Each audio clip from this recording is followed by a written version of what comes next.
بسم اللہ الرحمن الرحیم۔ حضرت زکریا علیہ السلام، قرآن مجید میں آپ کا ذکر مندرجہ ذیل مقامات پر آیا ہے۔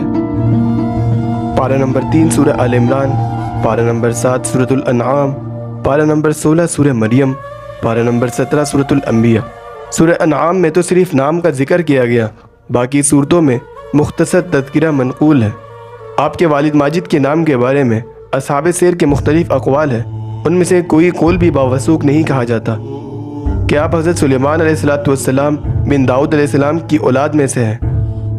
آپ حضرت عیسیٰ علیہ السلام کی والدہ ماجدہ حضرت مریم علیہ السلام کے خالو ہیں۔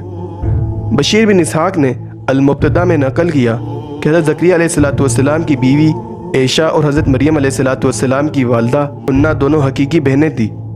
آپ حضرت عیسیٰ علیہ السلام کے معاصر ہیں اور یحییٰ بن زکریا اور عیسیٰ ایک زمانے میں گزرے ہیں۔ جب حضرت زکریا علیہ السلام مبعوث ہوئے، اس وقت بنی اسرائیل رومیوں کے ماتحت تھے۔ آپ خانہ خدا بیت المقدس کے خادم تھے اور جلیل القدر پیغمبر تھے۔ قرآن مجید نے آپ کو پیغمبروں کی فہرست میں شمار کرتے ہوئے ارشاد فرمایا، اور زکریا اور یحییٰ اور عیسیٰ اور الیاس یہ سب نیکوکار سے ہیں۔ آپ کی زوجہ مطہرہ عائشہ حضرت ہارون کی اولاد میں سے تھی۔ گزشتہ مباحث میں یہ بھی ذکر آ چکا ہے کہ تمام انبیاء علیہ السلام خواہ بادشاہ اور صاحب حکومت ہی کیوں نہ ہو، اپنی روزی ہاتھ کی محنت سے پیدا کرتے تھے۔ حضرت زکریا علیہ السلام اپنی روزی کے لیے نجاری کا پیشہ کیا کرتے تھے۔ مسلم ابن ماجہ اور مسند امام احمد میں صراحت سے مذکور ہے۔ حضرت ابو ہریرہ رضی اللہ تعالیٰ عنہ فرماتے ہیں کہ نبی کریم صلی اللہ علیہ وسلم نے فرمایا کہ زکریا علیہ السلام نجاری کا کام کرتے تھے۔ انہی کے خاندان سے عمران بن ناشی اور ان کی بیوی بنت فاقود نیک نفس انسان تھے اور پارسائی کی زندگی بسر کرتے تھے، مگر لا اولاد تھے۔ حنا کی دعا سے ان کے گھر ایک لڑکی پیدا ہوئی جس کا نام انہوں نے مریم رکھا، اور حنا نے اپنی منت کے مطابق مریم کو ہیکل کے نذر کر دیا۔ اب سوال یہ پیدا ہوا کہ اس کی کفالت اور پرورش کس کے سپرد ہو۔ بیت المقدس کے خادموں کے درمیان اس مقبول نظر خدا کے بارے میں اختلاف پیدا ہو کر جب بات قرآ اور فعل پر آ کر ٹھہری تو قرآ حضرت زکریا علیہ السلام کے نام کا نکلا اور وہی مریم کے کفیل قرار پائے۔ پہلے بتایا جا چکا ہے کہ حضرت زکریا علیہ السلام حضرت مریم علیہ السلام کے خالو تھے۔ حضرت مریم علیہ السلام کے والد ماجد حضرت عمران بیت المقدس کے امام اور قربانیوں کے محتمم تھے، اس لیے ہر ایک نے بڑے چاو سے ان کے لیے ہاتھ پھیلا دیے۔ ادھر سے حضرت زکریا علیہ السلام نے بھی اپنا ایک حق جتلایا کہ میں ان کا رشتے میں خالو ہوں، اس لیے لڑکی مجھ کو ہی ملنی چاہیے، لیکن اور لوگ راضی نہ ہوئے۔ آخر قرآن ڈالا گیا اور قرآن میں سب نے اپنی اپنی وہ کلمے ڈالی جن سے تورات لکھتے تھے۔ قرآن حضرت زکریا علیہ السلام کے نام کا نکلا اور وہی اس سعادت سے مشرف ہوئے۔ مختلف روایتوں میں یہ بھی ہے کہ نہر اردن پر جا کر یہ کلمے ڈالی گئی، پانی کے بہاؤ کے ساتھ جو کلمے نکل گئی وہ نہیں، اور جس کا ٹھہر جائے وہ حضرت مریم کا کفیل ہے۔ چنانچہ سب کی کلمے تو پانی کے ساتھ بہہ گئی، صرف حضرت زکریا علیہ السلام کا قلم ٹھہر گیا، بلکہ الٹا اوپر کی طرف چلنے لگا، اور قرآن مجید نے اس کو اس طرح بیان کیا ہے، اور آپ ان لوگوں کے پاس اس وقت موجود نہ تھے جبکہ وہ اس بات پر کہ ان میں سے مریم کا نگران کون بنے اپنی اپنی کلمے قرآن دازی کے لیے ڈال رہے تھے، اور آپ ان کے پاس اس وقت موجود نہ تھے جبکہ وہ لوگ اس سلسلہ میں جھگڑ رہے تھے۔ ایک تو قرآن ان کے نام کا نکلا، دوسرے قریب کی رشتہ داری تھی، پھر یہ خود ان تمام کے سردار امام عالم بلکہ نبی تھے، بس انہی کو حضرت مریم علیہ السلام سونپ دی گئی، جیسا کہ قرآن میں ارشاد ہے کہ اور زکریا اس کا نگران بنا دیا گیا۔ جب حضرت مریم علیہ السلام سمجھدار ہو گئی تو حضرت زکریا علیہ السلام نے ان کے لیے ہیکل میں ایک حجرہ مخصوص کر دیا، جہاں دن میں وہ عبادت الہی میں مشغول رہی تھی اور رات اپنی خالہ کے پاس گزارتی۔ جب حضرت زکریا علیہ السلام مریم علیہ السلام کے حجرے میں داخل ہوتے تو دیکھتے ہیں کہ ان کے پاس غیر موسمی پھل رکھے ہوئے ہوتے تھے۔ ایک مرتبہ تعجب سے زکریا علیہ السلام نے دریافت کیا کہ تیرے پاس یہ پھل کہاں سے آتے ہیں؟ تو آپ نے جواب میں فرمایا کہ یہ خدا کی جانب سے ہے، اللہ جس کو چاہتا ہے بے گمان رزق عطا کرتا ہے۔ حضرت زکریا علیہ السلام ہمیشہ نیک اولاد کے لیے اللہ رب العزت سے دعا کرتے رہے۔ قرآن مجید نے ان کی دعا نقل کی، اور زکریا کا تذکرہ کیجئے جب اس نے اپنے رب کو پکارا کہ اے میرے پروردگار، مجھ کو اکیلا نہ چھوڑ، اور تو سب وارثوں سے بہتر وارث ہے۔ حضرت زکریا علیہ السلام کو شوق ہوا اور دل میں خیال گزرا کہ جو خدا مریم کو بے موسم پل دے سکتا ہے وہ مجھ کو بھی بے موسم کے پھل یعنی اولاد دے سکتا ہے۔ تفسیر کشف الرحمن میں ہے کہ اس وقت حضرت زکریا علیہ السلام کی عمر 99 سال تھی اور ان کی بیوی کی عمر 98 سال تھی۔ چنانچہ آپ نے انتہائی تسرع وزاری سے اللہ کے آگے اپنی التجا پیش کر دی کہ اے میرے پروردگار، میری ہڈیاں بڑھاپے سے کمزور اور ضعیف ہو گئی، سر بڑھاپے سے سفید ہو گیا، اور اے میرے پروردگار، آپ سے کوئی چیز مانگ کر کبھی ناکام نہیں رہا۔ اللہ رب العزت قرآن میں فرماتے ہیں کہ عرض کیا اے میرے پروردگار، بڑھاپے سے میری ہڈیاں ضعیف ہو گئی اور سر بڑھاپے کی وجہ سے سفیدی سے چمک اٹھا، اور اے میرے رب، تجھ سے دعا کر کے میں کبھی محروم نہیں رہا، اور میں اپنے بعد اپنے رشتہ داروں سے ڈرتا ہوں، اور میری بیوی بانجھ ہے، سو تو مجھ کو اپنے پاس سے ایک اچھا وارث عطا کر جو میرا اور اولاد یعقوب کا وارث ہو، اس سے وراثت نبوت مراد ہے، اور اے میرے رب اس کو مقبول بنا۔ برسوں سے مانگی جانے والی دعا قبول ہو گئی۔ چنانچہ ابھی حضرت زکریا علیہ السلام اپنی عبادت میں مشغول ہی تھے، اللہ رب العزت کا پیغام لے کر فرشتے آپ کی خدمت میں حاضر ہو گئے۔ فرشتوں نے زکریا علیہ السلام کو جب کہ وہ مسجد میں کھڑے نماز پڑھ رہے تھے آواز دے کر کہا، اللہ رب العزت آپ کو یحییٰ کی بشارت دیتا ہے جو کلمت اللہ یعنی حضرت عیسیٰ علیہ السلام کی تصدیق کرنے والا ہوگا اور سردار ہوگا اور خواہشات پر قابو یافتہ ہوگا، اور وہ نیک کاروں میں سے ایک نبی ہوگا۔ لڑکے کے بشارت بھی دے دی، نام بھی خود رکھ دیا، اور فرمایا کہ اس سے پہلے ہم نے کسی کو اس کا ہم نام نہیں پیدا کیا۔